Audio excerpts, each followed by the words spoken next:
ဒါကတော့စပိန်ဘွားမစင်းကျင်တဲ့ကောင်းလေးတယောက်ပေါ့နော်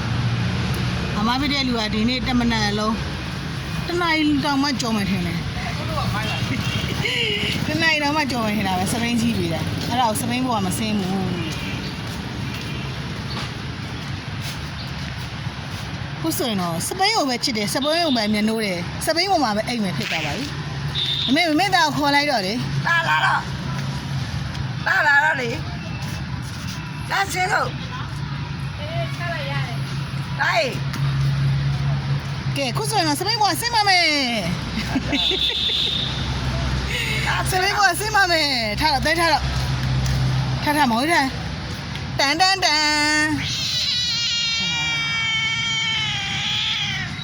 မိကင်အောင်နော်တန်လည်းစပိန်ပေါ်ဆင်းမယ်လက်ထအဲ့ဒါမောင်လေးစပိန်ပေါ်အိတ်တော့မှာလားကဲအမိရရတယ်မမလှုပ်တန်းရှင်းလှုပ်ပြရမလို့ဟဲ့တဲ့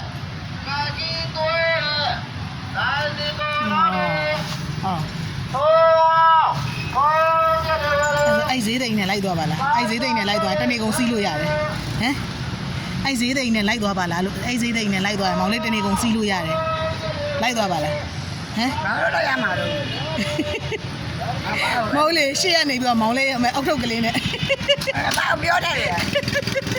အောက်ထုတ်ကလေးနဲ့အဲ့ဈေးသိန်းနဲ့လိုက်သွားအဲ့ဒီညာစီးလို့တာမဲလေဟုတ်တယ်မေးကမလုံးနဲ့လေမောင်လေးကိုရန်တော့ချင်လားချစ်တာကြီး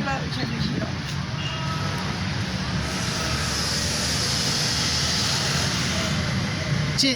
တော်ပြီစင်းတော့မောင်လေးစင်းတော့တော်ပြီမောင်လေးအိတ်ချင်နေပြီအဲ့ဒါကိုဘယ်လိုလုပ်ပြီးစီးလို့တော့အလုံးတော့မှာနော်မိမအဲ့တော့စင်းတော့တော်ပြီဒီလိုတန်းရှင်းလုပ်မယ်ဒီနေ့